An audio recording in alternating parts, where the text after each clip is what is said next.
మొన్న వర్షాలు పడి తీవ్రంగా వరదలొచ్చి జీవితాలు చాలా చాలా అతలాకుతలమైపోయాయి.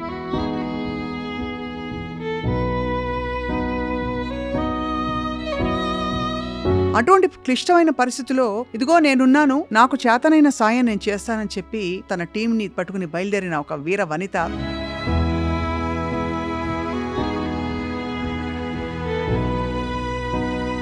జస్ట్ 4 గోడలున్నాయి.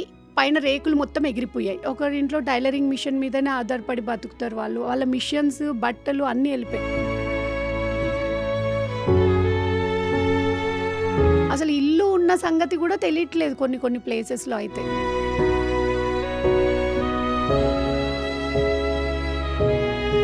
మానవత్వంతో మనుషులు ముందుకొచ్చి ఎలా అనుకుంటారంటే ఏముంది మొన్న ఇచ్చాం కదా రైస్ మళ్ళీ ఏమిద్దాంలే, వాళ్ళకు ఒకటే వెళ్ళిన వాళ్ళకి 2 సార్లు వెళ్ళాయి అని ఆలోచిస్తూ ఉంటారు. అలా కాదక్క, వాళ్ళు 10 సార్లు తీసుకున్నా తప్పేం లేదనిపిస్తుంది. ఎందుకంటే వాళ్ళు అన్నీ పోగొట్టుకున్నారు, వాళ్ళు అన్నీ పోగొట్టుకొని నిలబడ్డారు.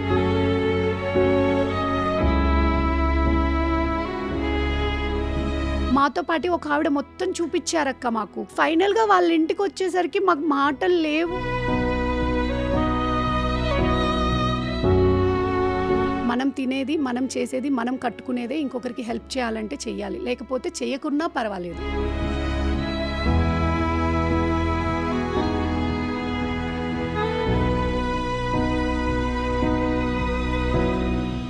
Welcome to this candid conversation podcast. మొన్న వర్షాలు పడి తీవ్రంగా వరదలొచ్చి జీవితాలు చాలా చాలా అతలాకుతలమైపోయాయి. ప్రభుత్వాలు ఏం చేస్తున్నాయి, ఎంత చేయగలుగుతున్నాయంటే ఎప్పుడూ కూడా ప్రభుత్వాలు చేసేవి సరిపోవు. అండ్ ముఖ్యంగా ఆంధ్రప్రదేశ్లో, ఇక్కడ తెలంగాణలో కూడా ఎన్నెన్ని కుటుంబాలు ఎన్ని రకాల ఇబ్బందులు పడుతున్న పరిస్థితులు చూసాం. జనం రోడ్ల మీదకి వెళ్ళిపోయి అసలు ఇళ్లను వదిలేసి వెళ్ళిపోయిన పరిస్థితులు కూడా చూసాం. అటువంటి క్లిష్టమైన పరిస్థితిలో ఇదిగో నేనున్నాను, నాకు చేతనైన సాయం నేను చేస్తానని చెప్పి అసలు మొత్తం తన టీంని, తన బృందాన్ని పట్టుకుని బయలుదేరిన ఒక వీర వనిత, అందరికీ సుపరిచిత philanthropist and more than anything అసలు సొసైటీలో ఒక అమ్మలాగా ఉంటుంది తనే నిహారిక రెడ్డి. అండ్ నిహారిక గతంలో కూడా ఐ డ్రీమ్లో తన కథంతా చెప్పుకుంటూ వచ్చింది. తన నిహారిక ఫౌండేషన్ ద్వారా తను చేస్తున్న ఎన్నో మంచి పనులు కోవిడ్ టైంలో అవన్నీ మనం తెలుసుకున్నాం. ఈసారి వరద బాధిత ప్రాంతాలలో తన ఫస్ట్ హ్యాండ్ ఎక్స్పీరియన్స్ ఏంటో తెలుసుకుందాం. నిహారిక, హాయ్ అక్క. Hi, thank you first of all for doing your great work. చాలామంది లైఫ్స్ని నువ్వు స్పృశించే ప్రయత్నం చేశావు ఈసారి. థ్యాంక్ యూ సో మచ్ అక్క. అండ్ మీరు కూడా అంటే నార్మల్గా సెలబ్రిటీస్ ఇంటర్వ్యూస్ అలాంటివే కాకుండా హెల్ప్ చేసే వాళ్ళని కూడా ముందుకు తీసుకొచ్చి మళ్ళీ ఒకసారి ఇంటర్వ్యూ చేస్తున్నందుకు థ్యాంక్ యూ సో మచ్. నేను మళ్ళీ లాస్ట్ టైం అన్న మాటే అంటున్నాను. నువ్వు ఒక పోస్ట్ పెట్టి ఒక ఫోటో పెట్టావంటే వేల మంది స్పందిస్తారు. అది నువ్వు సంపాదించుకున్న మంచి పేరు, అది నువ్వు చేసే నీ చర్యల్ని బట్టే అవన్నీ అయ్యాయి. కాబట్టి your a celebrity in your own right. Thank you to all అక్క. సో ఎక్కడికి వెళ్ళావు నిహారిక ఈసారి? యాక్చువల్లీ ఫస్ట్ ఫ్లడ్స్ వచ్చినప్పుడు నాకు ఫస్ట్ కాల్ చేసింది ఏంటంటే విజయవాడ అప్రైడ్ ఆ రోజు అమావాస్య రోజు చాలా ఎక్కువ వాటర్ ఎక్కువ ఫ్లోట్ అవుతూ ఉంటుంది. ఏమవుతుందో సగం విజయవాడ మునిగిపోతుంది అనుకున్నప్పుడు ఆ రోజు నైట్ అంతా నిద్రలేదు. ఎందుకంటే విజయవాడ ఈజ్ లైక్ ఎమోషన్. అమ్మవారు కనకదుర్గమ్మ అమ్మవారి దగ్గరికి వెళ్ళినప్పుడు I can feel it in మా అమ్మ దగ్గరికి వెళ్ళినంత హ్యాపీగా అనిపిస్తుంది. అలాంటిది అమ్మ, నీ మనుషులు నీ దగ్గర ఉన్న వాళ్ళు ఇలా అయిపోతుంటే నువ్వు చూసుకోవా అని చెప్పి చాలా బాధేసింది. ఎందుకో తెలియని ఒక బాధ. అంటే నాకేం అక్కడ సంబంధం లేదు, నాకు చుట్టాలు లేరు, ఎవరూ లేరు. కానీ నాకి ఆ అమ్మకి ఉన్న రిలేషన్ తోటి ఇంతమంది నీ దగ్గర ఉన్న వాళ్ళు ఏమైపోతారు, రాత్రికి రాత్రి ఎక్కడికి వెళ్ళిపోతారు, వాళ్ళ పరిస్థితి ఏంటి అనిపించింది. దాని తర్వాత చాలామంది పునరావాస కేంద్రాలు ఏర్పాటు చేశారని చాలామంది అక్కడ డొనేట్ చేస్తున్నారు అని తెలుసుకున్న తర్వాత అట్లీస్ట్ అమ్మవారు శాంతి ఇచ్చారు, కృష్ణమ్మ, అండ్ మళ్ళీ నార్మల్ డేస్ కోసం వాళ్ళు వెయిట్ చేస్తున్నారు అనుకున్నా. దాని తర్వాత తెలంగాణ విషయానికి వస్తే ఖమ్మం చాలా మునిగిపోయింది. చాలా వరకు ఎక్కడైతే వాగు వెళ్తూ ఉంటుందో దాని చుట్టూ ఉన్న ప్రాంతాలు చాలా సఫర్ అయ్యారు. అండ్ వాళ్ళ మొత్తం కొట్టేసింది. ఎందుకంటే విజయవాడ ఇంకా ఎంతవరకు ప్రాబ్లం అయిందన్నది తెలియలేదు. ఇంకా వాటర్ ఫ్లో అలా ఉండిపోయింది కొన్ని చోట్ల. ఇక్కడ ఏంటంటే వాటర్ వచ్చి వెళ్ళిపోయింది ఒకటే సెకండ్, సునామీ లాగా ఒకటే సారి కొట్టుకెళ్ళిపోయింది. సో అది చూసిన తర్వాత లైక్ నేను పుట్టింది రాయలసీమలో అయినా నాకు ఇంటర్మీడియట్ నుంచి నేను హైదరాబాద్లో ఉన్నా. మీ అందరికి తెలుసు కదా, నాకు లైఫ్ ఇచ్చింది హైదరాబాద్. అండ్ నేను ఫస్ట్ ఓటేసింది తెలంగాణ. సో ఫస్ట్ నాకు అమ్మ మీద ఎంత ప్రేమ ఉన్నా సరే ఆ అమ్మకి అక్కడ చాలామంది భక్తులు ఉన్నారు చేసేవాళ్ళు. ఖమ్మంకి వెళ్దాము, ఖమ్మం తర్వాత విజయవాడకి వెళ్దాం అనుకున్నా. ఖమ్మం వెళ్ళాను ఫస్ట్. రాముల వారి సన్నిధికి వెళ్ళావు. హ్మ్. అండ్ మనం కోవిడ్ టైంలో కూడా భద్రాచలం అడవుల్లో ఆదివాసీ ప్రాంతాల్లో చాలామంది ఏజెన్సీల్లో అసలు ఏమీ లేని వాళ్ళకి చాలామందికి మనం గ్రాసరీస్, బట్టలు, శానిటరీ ప్యాడ్స్ అవన్నీ సప్లై చేశాము. సో ఆల్రెడీ దాంతో మనకు ఒక చిన్న పరిచయం ఉంది. దాని తర్వాత ఖమ్మంలో ఒక ఎన్‌జీఓ నడిపిస్తారు శ్రీదేవి అని చెప్పి. ఆ అక్కకి కాల్ చేసి, "అక్క మాకు ఇలా గ్రాసరీస్ అవన్నీ కావాలి." ఎందుకంటే ఇక్కడ నుంచి తీసుకురావడం అన్నది ఎక్స్‌పెన్సివ్ అవుతది. అదే అవును. ట్రావెలింగ్‌తో అక్కడ ఇంకో 10 మందికి మనం హెల్ప్ చేయొచ్చు అని అవును. చెప్పి అక్కకి చెప్తే, అక్క వెంటనే ఖచ్చితంగా రా అని చెప్పి అక్క వాళ్ళ నంబర్స్ అన్నీ ఇచ్చింది. డీలర్స్ వాళ్ళందరితో కోఆర్డినేట్ అయ్యాము. అక్క నైట్ అన్నీ ప్యాక్ చేపిచ్చారు. వెళ్ళాము. ఎవరెవరు ఎళ్లారు ఇక్కడి నుంచి?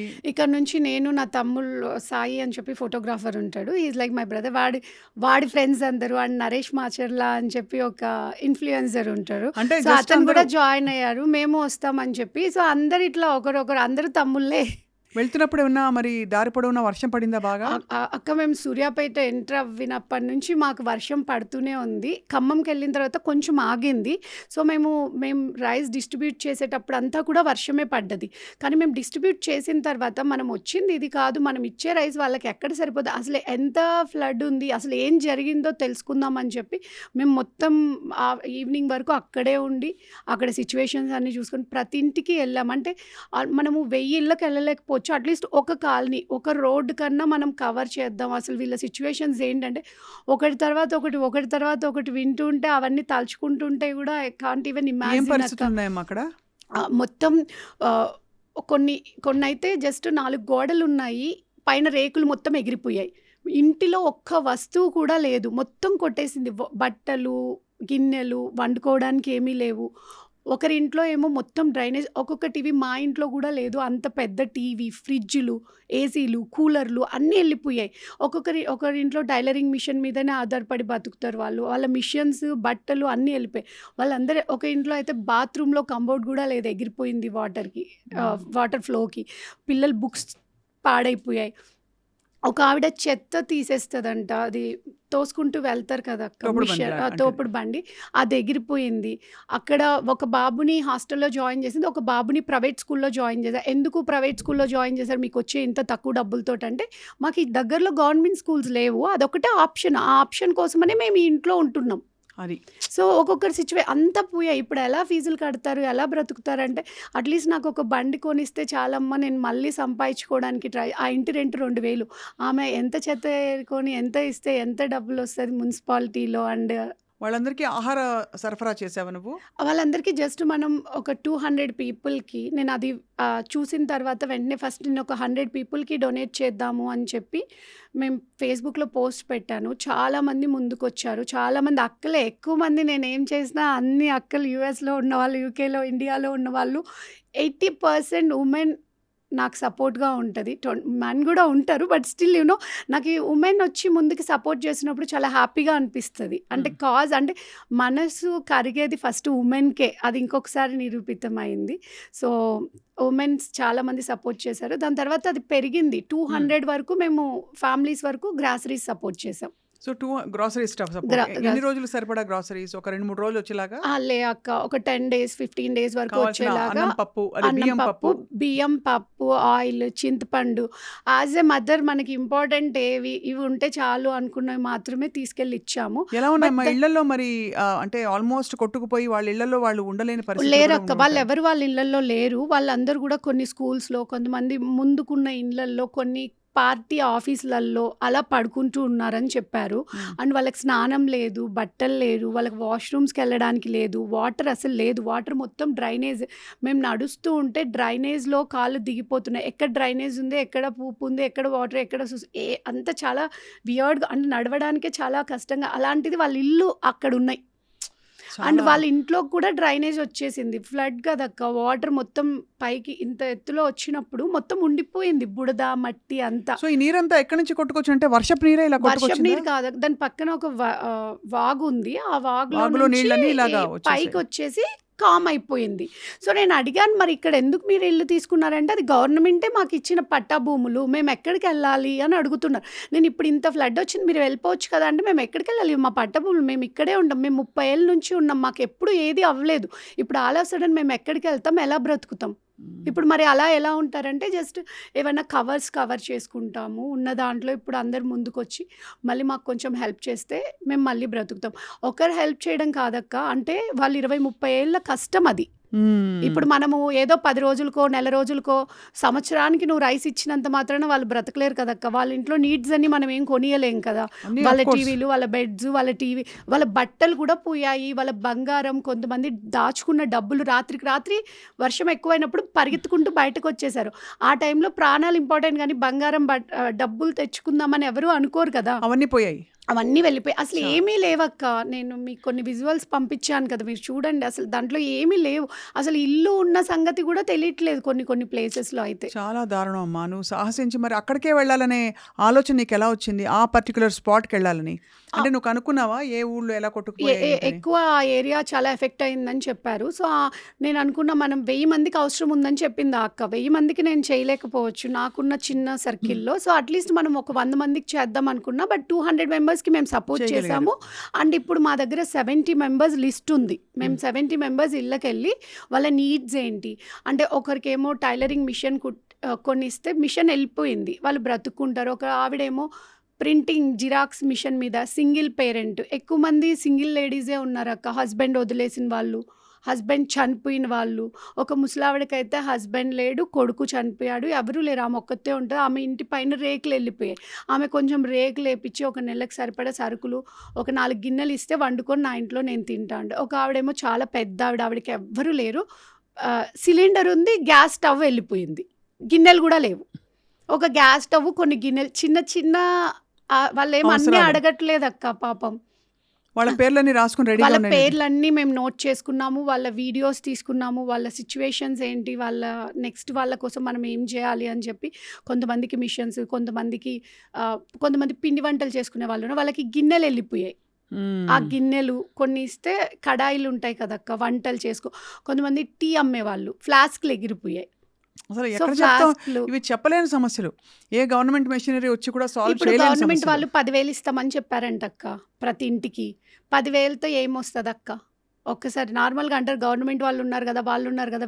వాళ్ళ ఇంటి ముందు డ్రైనేజ్ క్లీన్ చేసుకోవడానికే సరిపోదు. అండ్ గవర్నమెంట్ గూడా అంతకు మించి ఎక్కువ మంది కదక్క. నాకే 50 మంది కనపడుతున్నారు. గవర్నమెంట్‌కి 50 లక్షల మందుంటారు. సో, వాళ్ళు కూడా అంతకు మించి చేయలేకపోవచ్చు. కానీ మరి మనం ఏమిటి పరిష్కారం దీనికి? ఏదో ఒకటి అందరూ ఉండాలి కదా! మనుషులు కదలాలక్క. మానవత్వంతో మనుషులు ముందుకొచ్చి లైక్ ఎలా అనుకుంటారంటే ఏముంది మొన్న ఇచ్చాం గదా రైస్ మళ్ళీ ఏమిద్దాంలే, వాళ్ళకి ఒకటే ఎళ్ళిన వాళ్ళకి 2 సార్లు ఎళ్ళాయి అని ఆలోచిస్తూ ఉంటారు. అలా కాదక్క. వాళ్ళు 10 సార్లు తీసుకున్నా తప్పేం లేదనిపిస్తది. ఎందుకంటే వాళ్ళు అన్నీ పోగొట్టుకున్నారు. వాళ్ళు అన్నీ పోగొట్టుకొని నిలబడ్డారు. సో, చాలా కరెక్ట్‌గా అట్‌లీస్ట్ చెప్పారు. నేను చెప్పేదేంటంటే మనం టీవీలు, ఫ్రిడ్జ్‌లు, బెడ్లు, వాళ్ళ లగ్జరియస్ థింగ్స్ కొనిచ్చకపోవచ్చు. అట్‌లీస్ట్ వాళ్ళు మళ్ళీ వాళ్ళ లైవ్లీహుడ్ కోసం, వాళ్ళ బ్రతుకు వాళ్ళ బండి బ్రతుకు తెరువు నడవడానికి. కోసం ఒక 2 నెలలు మంచి గ్రాసరీస్ అన్నీ కొనిచ్చేసామనుకో అక్క, వాళ్ళు మళ్ళీ బయటకి వెతుక్కోకుండా మళ్ళీ వాళ్ళు బట్టలు కుట్టుకుంటూ వాళ్ళు బ్రతుక్కుంటారు. సో, ఇదంతా నువ్వు నిహారిక ఫౌండేషన్ ద్వారా చేస్తున్నావు. తప్పకుండా ఐ థింక్ చూసేవాళ్ళు సహృదయులు చాలామంది ఉంటారు నిహారిక. నీ ఫౌండేషన్‌కి డైరెక్ట్‌గా వాళ్ళు నిన్ను కాంటాక్ట్ చేసి, ఎప్పుడు నువ్వు ఆల్రెడీ సుపరిచితురాలివి. అంటే ఈ ఏరియాలో మంచి పనులు చేయడం అంటే తప్పకుండా నీ పేరు అందరికీ గుర్తొస్తుంది. మన తెలుగు వాళ్ళందరికీ especially digital media, social media చూసే వాళ్ళందరికీ తెలుసు నువ్వు. అందుకనే నేను ఎందుకు మనల్ని నమ్మాలి అనుకోవడానికి కూడా నేను ఖచ్చితంగా వాళ్ళ ప్లేసెస్‌కెళ్ళాను. వాళ్ళ గురించి తెలుసుకున్నాను. వాళ్ళ వీడియో బైట్స్ తీసుకున్నాను. వాళ్ళ కష్టం వాళ్ళవన్నీ వీడియో తీశాను కాబట్టే నేను అంటే ఇదిగో ఇది నీడ్ ఉంది అని అంటే ఏదో ఫోన్‌లో మాట్లాడో ఎవరో చెప్తేనే లేదు. నేనెళ్ళి చూశాను. అదే మీకు చెప్తున్నా. సో, అన్నిటికంటే చాలా నీ గుండె తరుక్కుపోయిన ఉదంతం ఏంటమ్మా అక్కడ? అక్క చాలా ఉన్నాయక్క. ఒక ఆవిడైతే గట్టిగా పట్టేసుకొని, "మేము చాలా మర్యాదగా బ్రతికిన వాళ్ళం మేడం. మేము ఇన్ని రోజుల్లో ఏ రోజు బయటకి రాలేదు.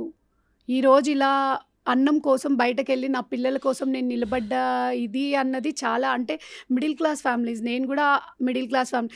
ఇప్పుడు మనమందరం ఎలా ఆలోచిస్తామంటే మన పరువు పోకూడదు. మనం ఎవరి దగ్గర మన ఇంట్లో పస్తు పడుకున్నా పర్వాలేదు గానీ బయటకెళ్ళొద్దని ఆలోచిస్తాం కదా! సో, అలా చాలామందున్నారు. ఆవిడ ఏడవడం మాత్రం నిజంగా చాలా కష్టం అనిపిచ్చింది. అలానే మాతో పాటు ఒక ఆవిడ మొత్తం చూపిచ్చారక్క మాకు. అన్ని ఇల్లు చూపిచ్చారు. మాతో పాటు తిరిగారు. ఫైనల్‌గా వాళ్ళ ఇంటికొచ్చేసరికి మాకు మాటలు లేవు. అసలు ఆవిడ ఇంత ధైర్యంగా ఎలా వచ్చారు ఇన్నింటికి? ఆవిడ మొత్తం ఇల్లంతట వాళ్ళ బైకు, టీవీలు, ఫ్రిడ్జులు, వాళ్ళ అమ్మగారు ఎలా ఏడుస్తున్నారంటే మొత్తం వాసన డ్రైనేజ్ మొత్తం పొంగిపోయింది వాళ్ళ ఇంట్లో. పిల్లల కోసం అక్కడ చదివించుకుంటూ ఉంటున్నారు. మరి ఇల్లు ఖాళీ చేసి వెళ్ళిపోవచ్చు కదా! మీది రెంట్ ఇల్లు కదా! అంటే పిల్లల స్కూల్ ఉంది. అయినా రెంట్ ఇల్లు అయితే మళ్ళీ వాళ్ళకి ఖాళీ చేసి ఎలా ఇచ్చేసి వెళ్ళిపోతాం. ఇది గలీజ్ ఉంది కదా! అంతా క్లీన్ చేద్దామని క్లీన్ చేస్తున్నారంట. క్లీన్ చేసి ఇద్దామని చెప్పి. మొత్తం వెళ్ళిపోయిందక్క. అసలు ఏమీ లేదు ఇంట్లో. మట్టి తప్ప. అసలు నమ్మడానికి కూడా అంటే కళ్ళకి ఆ దృశ్యాలు చూపిస్తే గానీ అర్థం కాదు ఈ తీవ్రత. ఇది చాలా ప్రకృతి నిజంగా విలయతాండవం చేయడం. ప్రకృతి అంటే నిజంగానే నువ్వు అన్నట్టు అమ్మవారిని చాలామంది నమ్ముతారు. మరి ఏమి మనం తక్కువ చేసి మానవాళికి ఇంతటి ఒక కష్టకాలం వచ్చిందో నిహారిక. కానీ ఇలాంటి వాళ్ళు ఉన్నారు కాబట్టి ఖచ్చితంగా అలాగే చాలామంది సినీ ప్రముఖులు ముందరకొచ్చి అవును. విరాళాలు ఇచ్చారు. మనకి అల్లు అర్జున్ చాలా మంది ఇచ్చారు. ఇచ్చారు. ప్రభాస్ అలాగే గారు, ప్రభాస్ గారు ఎన్టీఆర్ ఇచ్చారు, అందరూ ఎన్టీఆర్ ఇచ్చారు. గారు ఇచ్చారు, అందరు ఇచ్చారు. కానీ సామాన్యులు మనలాంటి వాళ్ళు కూడా కథలు రావాలి. సో నా వైపు నుంచి నేను వ్యక్తిగతంగా నీకు ఇస్తాను నిహారిక, నీ ఫౌండేషన్కి.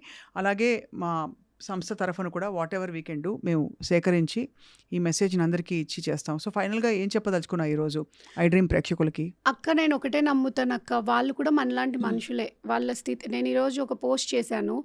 లైక్ కొంతమంది ఏమంటంటే మా దగ్గర బట్టలున్నాయి, కొంతమంది మా దగ్గర ఇవి ఉన్నాయి. మనం ఏదో వాడి వదిలేసిన ఇవ్వద్దనట్లేదు. కానీ వాడి వదిలేసినవి చినిగిపోయినవో ఇంకొకరికి ఎప్పుడు హెల్ప్ చేయొద్దక్క. మన కోసం మనం దేవుడికి ఎలా అయితే చూస్తాం. మీరు మా ఇంటికి గెస్ట్‌గా వచ్చారంటే నేను స్వప్నకొచ్చారు ఇదిగో అంటే ఉన్నవి లేనివి అన్నీ తీసిపెట్టి మీకు చాలా ప్రేమగా పాంపర్‌గా చేసి చాలా ప్రేమతో పెడతాం.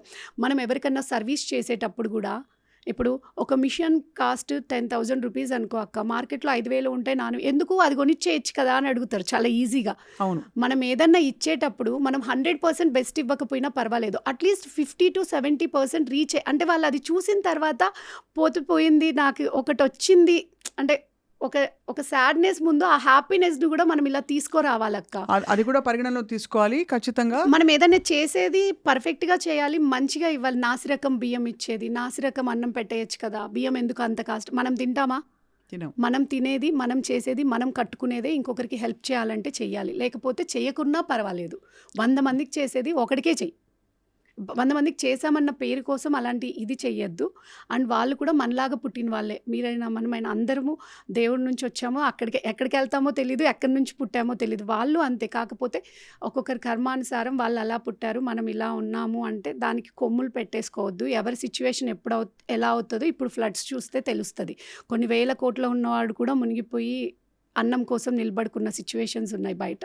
అవును. వాళ్ళందరినీ చూసి మనం కూడా నేర్చుకొని నథింగ్ ఈజ్ పర్మనెంట్. ఈ సెకండ్‌లో నేను బ్రతికి బయట వరకు పోతానో లేదో కూడా గ్యారంటీ లేని జీవితం. ఉన్నన్ని రోజులు మంచిగా వీలైనంత మంచిగా బ్రతుకుతూ ఎవరిని హర్ట్ చేయకుండా బ్రతికితే చాలక్క. హెల్ప్ చాలా గొప్ప చేయకపోయినా మాట. పర్వాలేదు. వాళ్ళ మీద రాళ్ళు లేకుండా బ్రతికితే చాలు. రమణ మహర్షి అలా నేను నీ ఆత్మని, నీ మనసుని తాకి నువ్వు ఎంత మంచి మాటలు మాట్లాడుతున్నావో 10 మందికి తప్పకుండా నీ మెసేజ్ చేరుతుంది నిహారిక. అండ్ ఎవరైనా హెల్ప్ చేయాలి అనుకుంటే నిహారిక ఫౌండేషన్ 9701821089 నెంబర్‌కి వాట్సాప్ చేస్తే నేను ప్రతిదీ కూడా వాట్సాప్‌కి వెంటనే గూగుల్ పే లేదంటారు. గూగుల్ పే ఉండదండి. మీరు నాకు ఎవరు డబ్బులు ఇచ్చారో నాకు తెలియాలి. నేను మీ డబ్బులు ఏం చేశానో మళ్ళీ మేము చేసిన తర్వాత పర్సనల్‌గా మెసేజ్ చేయడం కూడా జరుగుతది. Wonderful work. నడుం బిగించి చేసేవాళ్లే కరువైపోతున్న ఈ రోజుల్లో నువ్వు చిన్న పిల్లల్ని పెట్టుకుని ఇంట్లో మీ వారు అంత బిజీ ప్రొఫెషన్లో ఉండగా నీ పనులు చేస్తూ వాళ్ళని సక్రమంగా పెంచుతూ మంచి వాల్యూస్ ఇన్కల్కేట్ చేస్తున్నావు నిహారిక. గుడ్ లక్ అండ్ తప్పకుండా నీ ఉద్యమంలో మేము సైతం నీతో. థ్యాంక్ యూ సో మచ్ అక్క. నమస్తే. Thank you.